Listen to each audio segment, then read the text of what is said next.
Hey everyone, I'm Dave, and today we're going to be talking about screwdrivers. If you actually watched our video that we did on hammers, you'd be surprised how much there is to learn.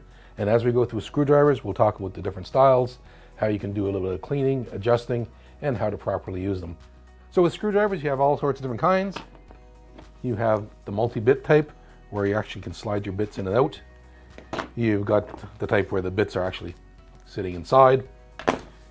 You've got individual bits where you can actually put them into your different screwdrivers, where you have your long ones, medium, short, and then of course you start getting into extensions.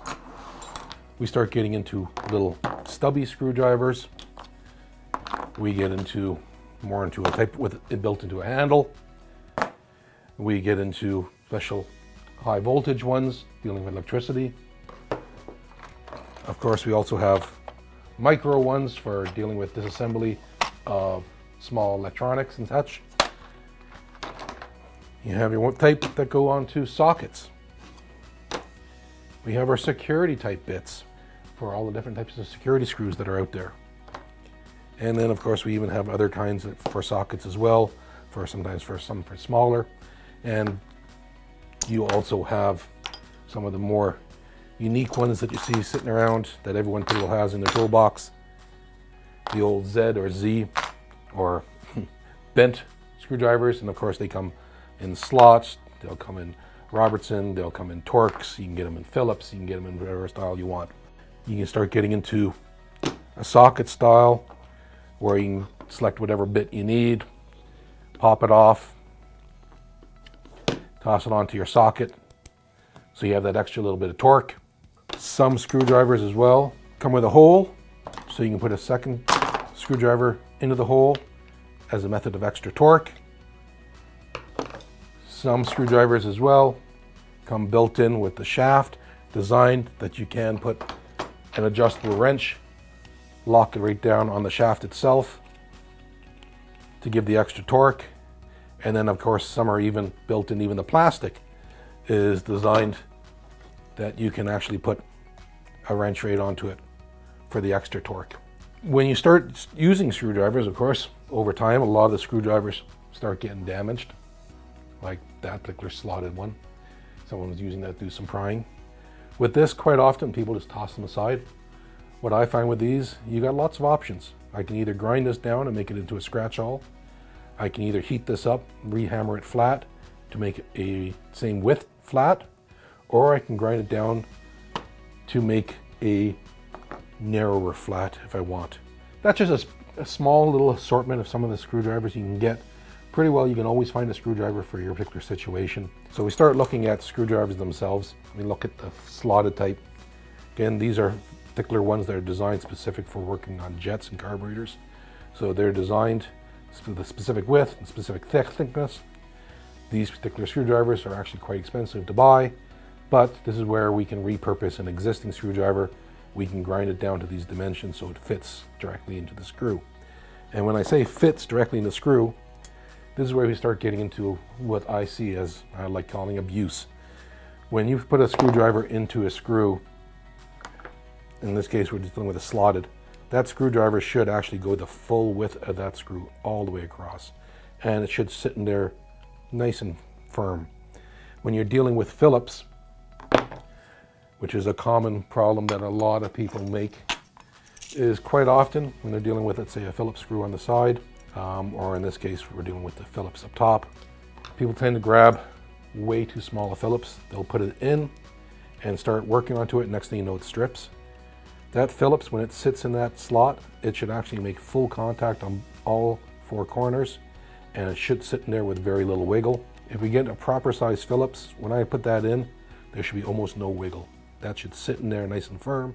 It should make contact with all four edges. And by doing that, what you end up with is a Phillips that stays properly shaped. You don't strip the ends off, which you see quite common in a lot of screwdrivers.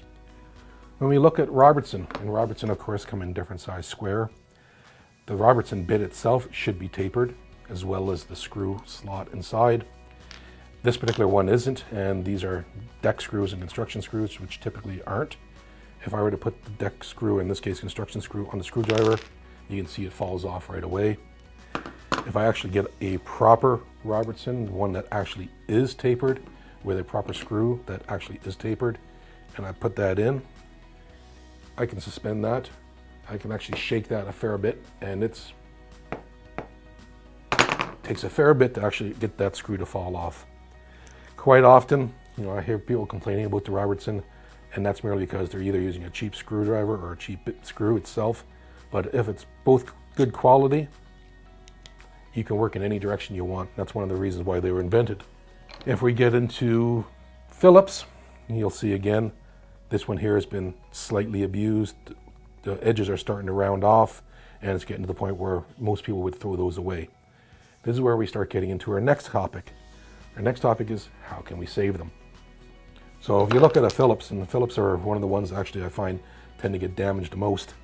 Quite often what happens is these slots that are ground in start filling up with dirt. So as you push that inside the Phillips screw, it's not setting properly.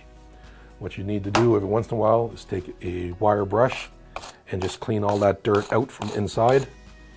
Or you can toss on your proper safety glasses, and you can use a wire wheel and just clean that up.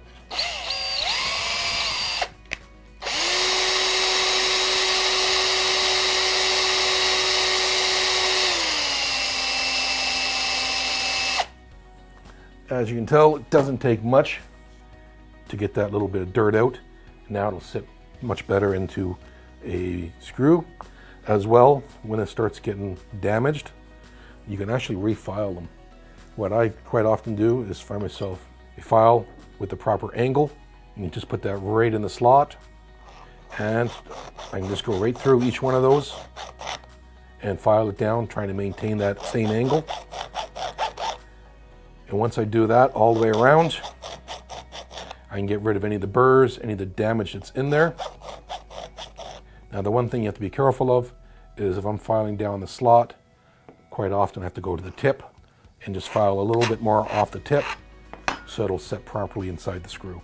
The advantage of doing this as well is if you start getting into the really small screws and you don't have a set of micro screwdrivers, I can actually just take that file and file that right down to a nice sharp tip, take away some of the metal on both sides, and instantly I can take this screwdriver into a little micro screwdriver to get those tiny little screws. Thanks so much for watching. For more tools, tricks, tips, and teardowns, don't forget to subscribe.